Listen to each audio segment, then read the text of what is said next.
Bonjour, nous nous retrouvons donc pour une nouvelle vidéo, c'est la leçon numéro 5 cette fois-ci. On est obligé de finir de cette manière-là le trimestre avant de nous retrouver au mois de janvier, mais déjà aussi au mois de décembre, puisque le 16 décembre, la célébration qui était prévue est maintenue à 17 h à l'église de Béthisy-Saint-Pierre. Mais d'ici là, donc, pour ne pas perdre de temps dans notre programme, nous faisons une leçon, la numéro 5, dans votre cahier. On revient sur... c'est un thème intéressant. Aujourd'hui, nous avions parlé de miracles la dernière fois. Aujourd'hui, on va parler d'une spécificité de l'Évangile. Dans l'Évangile, il y a des récits de ce que Jésus a fait, de ce qu'il a dit, de ce qu'il va expliquer aux gens. Et dans ces explications, eh bien souvent, il utilise une manière de parler qu'on appelle la parabole. Alors, quand on dit le mot parabole, on pense peut-être à une antenne ronde qu'on met sur la maison pour capter les ondes et nous donner la télévision. Ça n'a rien à voir, bien sûr, puisque à l'époque de Jésus, il y a 2000 ans, il n'est pas question de ces paraboles-là. Lorsqu'on parle de parabole dans l'Évangile, on parle de quoi? D'une histoire. Une histoire que Jésus raconte. Une histoire qui n'est pas forcément une histoire vraie, c'est une histoire imagée. C'est une histoire que Jésus reprend dans ce qu'il va développer, mais qui a surtout une morale, une leçon. Voilà, il y a un message dans cette histoire. Donc les paraboles, il y en a presque 40, je crois, dans l'Évangile. Ces paraboles, eh bien, ils vont être importantes à retenir. On va en faire quelques-unes aujourd'hui. Retenir, mais surtout, derrière l'histoire qu'on va retenir, il va falloir retenir le message. Qu'est-ce que Jésus nous dit? Pourquoi il nous raconte cette histoire? Voilà, ce n'est pas simplement des petites histoires pour se coucher le soir qu'on nous raconte. Non, il y a quelque chose un peu comme les fables de La Fontaine. Vous savez, les fables de La Fontaine, vous connaissez, il y a une histoire, et derrière cette histoire, eh bien, il y a une morale, il y a quelque chose à retenir. Le sens. Eh bien, de la même manière, pour les paraboles, on va raconter la parabole, mais en même temps, on va rechercher le message à retenir, car ce message, eh bien, c'est le même pour ceux qui ont vécu avec Jésus il y a 2000 ans, que pour nous aujourd'hui, qui recevons un peu comme ce même enseignement de Jésus. Ce que Jésus a dit il y a 2000 ans, ce n'était pas que pour les quelques-uns qui étaient autour de lui, c'était pour nous aussi. Et on est donc aussi à écouter, à se mettre à l'écoute de Jésus pour pouvoir recevoir son message. Alors la première parabole qu'on va raconter, elle s'appelle la parabole du semeur. La parabole du semeur, elle a une spécificité particulière parce qu'elle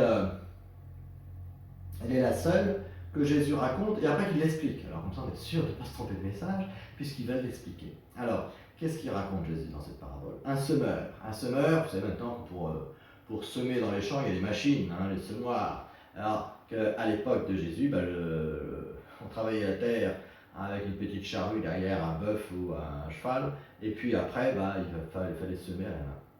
Donc le semeur, c'est une personne qui avait des grains, il mettait ça dans un grand drap, comme ça, puis il allait semer, il y avait un beau geste comme ça, pour bien semer les graines qui allaient pousser après. Donc cette parabole du semeur nous dit que le semeur est sorti pour semer son grain. Sauf que ce grain, eh bien d'abord, il y en a qui tombent sur le chemin. Alors qu'est-ce qui se passe pour un grain qui tombe sur un chemin? Un chemin, c'est un endroit où on marche. On marche, donc la terre, elle est bien dure. Et le grain, il ne peut pas rentrer dans ce terrain, dans cette terre. Alors qu'est-ce qui se passe? Eh bien, du grain est tombé sur le chemin. Et qu'est-ce qu'on a profité? Les oiseaux du ciel, ils sont venus, comme on peut faire l'expérience l'hiver, quand on met du grain dehors, les oiseaux viennent le manger. Mais ça n'a pas pu pousser. Un peu plus loin, le grain tombe sur des rochers.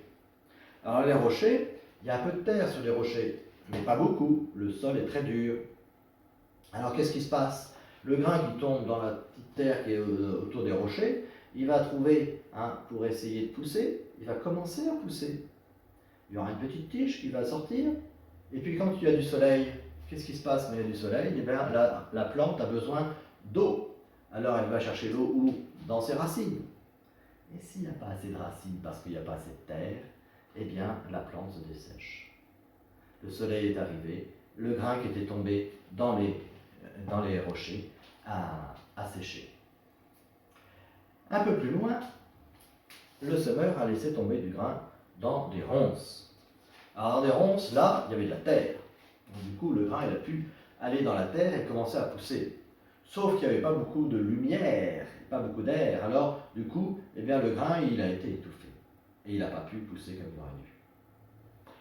Et puis, un peu plus loin, eh bien là, le semeur a mis du grain dans la bonne terre. La bonne terre, c'est une terre qui avait été labourée, qui a été retournée et qui est accueillante pour le grain. Et là, le grain, il est tombé dans cette bonne terre, il a commencé à pousser et il a donné du fruit. Il a donné du grain au centuple. C'est-à-dire qu'on avait planté un petit grain dans la terre et dans l'épi, en haut de la tige, il y avait 100 grains. Voilà. Pour un, on en a récolté 100. La bonne terre, c'est un peu moins, c'est 60, c'est 80. La bonne récolte, 1 grain pour 100. Et là, c'est la fin de l'histoire. Alors pourquoi est-ce que Jésus nous raconte ça? Eh bien, il nous raconte ça pour nous faire comprendre sa parole. Ça, c'est l'explication qu'il donne après, et le message qu'il faut retenir. Le grain qui est semé, c'est la parole de Dieu.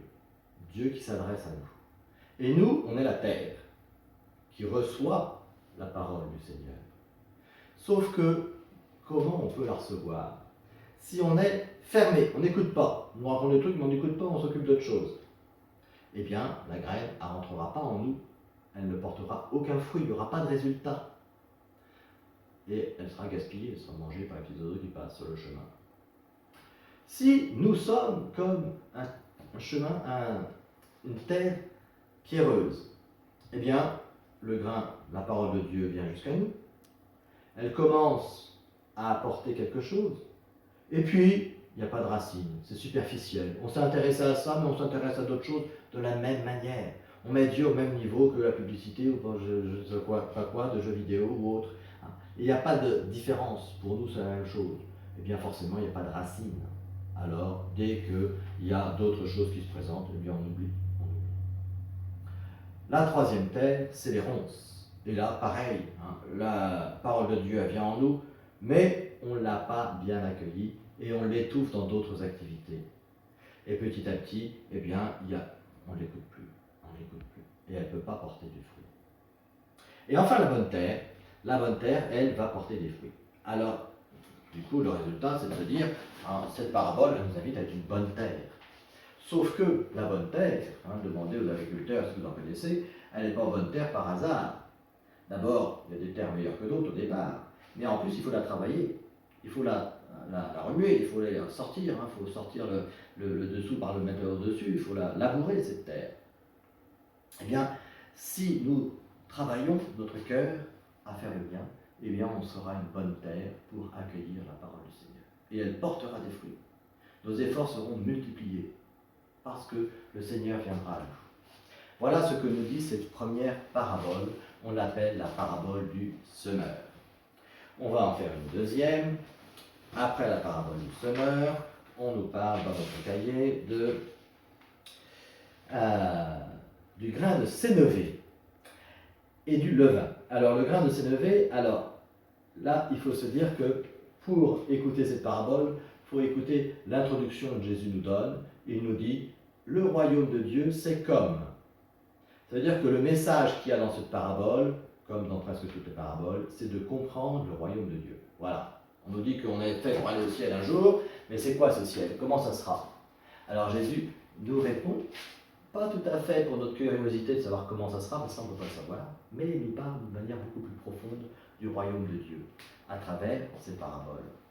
Alors, cette parabole du grain de sénévé, c'est quoi? Le grain de sénévé, c'est une toute petite graine qui est minuscule. La plus petite, on nous dit. Mais quand on la plante, eh bien, elle va grandir à tel point qu'elle va faire un grand arbre et les oiseaux du ciel pourront venir se reposer sur elle. Voilà. Le grain de sénévé, c'est un petit grain qu'on n'aurait pas pris, on n'aurait pas fait attention, parce qu'il ne semble pas important. Et pourtant, en lui, si on le plante bien, il va donner un grand arbre, immense. Le royaume de Dieu, c'est des petites choses qui sont imperceptibles dans notre vie et qui donneront des grands résultats si nous y sommes attentifs. si nous faisons bien les choses, eh bien, même les petites choses, si on fait bien les petits détails, eh bien, le royaume de Dieu, il passera par nous, il viendra jusqu'à nous. Il viendra jusqu'à nous d'abord et il passera par nous pour aller vers les autres. On nous dit aussi, c'est un peu comme le levain. Le levain, c'est ce qui va faire grandir la farine, le pain, la pâte du pain, quand on va le cuire. Mais le levain, eh bien, il est mélangé dans la pâte. Si on n'a pas mis de levain, eh bien, il n'y aura pas le pain, il restera plat dans la cuisson.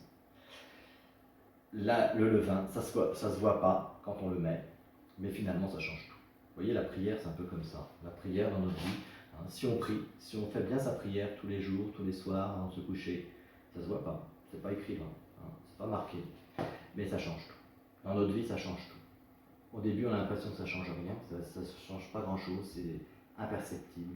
Mais finalement, eh bien, ça change tout dans notre manière d'être et dans le résultat de tous les efforts qu'on pourra faire dans notre vie. Voilà, donc soyons attentifs à ces petits détails, nous dit la parabole du grain de sénévé ou celle du levain dans la pâte.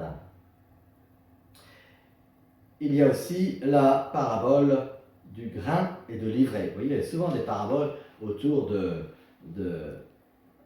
la culture dans l'Évangile. Le grain et l'ivraie. Le grain et l'ivraie, c'est quoi? Alors, c'est l'histoire. L'histoire, c'est ça. Eh bien, c'est comme le royaume de Dieu encore. Donc, c'est le royaume de Dieu qu'il va falloir mieux comprendre à travers cette histoire. Et l'histoire, c'est quoi? Eh bien, c'est un homme qui plante du bon grain dans son champ. Il a travaillé la terre, il a semé le grain, il attend une bonne récolte. Sauf que, pendant la nuit, il y a des ennemis à lui qui sont venus mettre de la mauvaise herbe. On l'appelle l'ivraie dans l'Évangile, de la mauvaise herbe. Et qu'est-ce qui se passe? Eh bien, quand ça commence à pousser, il y a le bon grain qui pousse, mais aussi la mauvaise herbe. Alors, il y a des serviteurs de cette personne qui viennent lui dire, mais est-ce que tu veux qu'on arrache la mauvaise herbe pour garder que ce qui est bon? Et lui, il dit non, laissez-les pousser ensemble, et à la fin, on fera le tri. On coupera tout, on mettra le bon grain d'un côté et l'ivraie de l'autre. Ça veut dire quoi? Ça veut dire que dans notre vie, il y a du bien, on est capable de faire des belles choses. Mais aussi, on est capable de faire des choses pas belles, pas bonnes. Et c'est mélangé en nous. C'est mélangé en nous, un peu comme ce champ où il y a du bon grain et de l'ivraie. Et Dieu dit, bien, c'est à la fin qu'on fera le tri. Parce que si on arrache le mal, eh bien, on pourrait aussi arracher le bien en même temps. Donc, il faut accepter. Bien sûr, il faut essayer de moins faire le mal et plus faire le bien. Mais il faut accepter de ne pas être parfait. Et en même temps, eh bien, essayer de garder ce qu'il y a de plus beau en nous pour que Dieu puisse venir le récolter et que la récolte soit bonne à la fin de notre vie. Enfin, une dernière parabole qui est double, le trésor et la perle. Alors d'abord le trésor, il y a deux petites paraboles mais qui se ressemblent beaucoup. Le trésor, c'est encore un homme qui est dans les champs à travailler sa terre, cette fois-ci il laboure, et c'est pas son champ, il travaille pour son maître. C'est le serviteur qui travaille dans le champ. Et là, qu'est-ce qu'il s'aperçoit au milieu du champ? Il tape sur quelque chose de dur, il regarde ce qu'il y a en dessous, et il trouve un trésor. Un trésor au milieu du champ. Alors il se dit, qu'est-ce qu'il se dit? Il a un plan. Tout de suite, il se fait un plan dans sa tête. Il dit, si je dis que j'ai trouvé ce trésor, ça ne va pas être à moi. Je ne suis pas propriétaire du terrain. Ça va être à mon maître. Donc, je recache le trésor. Je vais vendre tout ce que j'ai pour avoir un petit peu de sous et d'acheter le terrain. Et quand j'ai acheté le terrain, le trésor est à moi. Et là, je suis très riche. Voilà ce qu'il s'est dit. Et dans la parabole de la perle, c'est un peu pareil, c'est un négociant qui, lui, son métier, un négociant en perles fines, son métier, c'est d'acheter des perles. Alors il cherche les plus belles perles pour les travailler et les revendre. Et un jour, il voit la plus belle de toutes les perles qu'il a jamais vues. Mais elle est très chère. Alors pour l'acheter, il vend tout ce qu'il a pour pouvoir l'acheter et la posséder. Alors ça veut dire quoi ça? Ça veut dire que le royaume de Dieu, eh bien c'est pour nous un trésor. On va le trouver en cherchant, on va le trouver par hasard, peu importe. Mais si on le trouve, si on a compris ce trésor d'amour que Dieu veut mettre en nous, eh bien, il faut prendre les moyens. Faut lâcher tout ce qui ne sera pas utile ou moins utile pour garder ce trésor, pour le prendre, qu'il soit le nôtre. Voilà, que Dieu vienne vraiment jusqu'à nous. Et il faut en prendre les moyens, il faut faire le ménage dans sa vie. Voilà ce que veut nous dire cette parabole du trésor ou de la perle.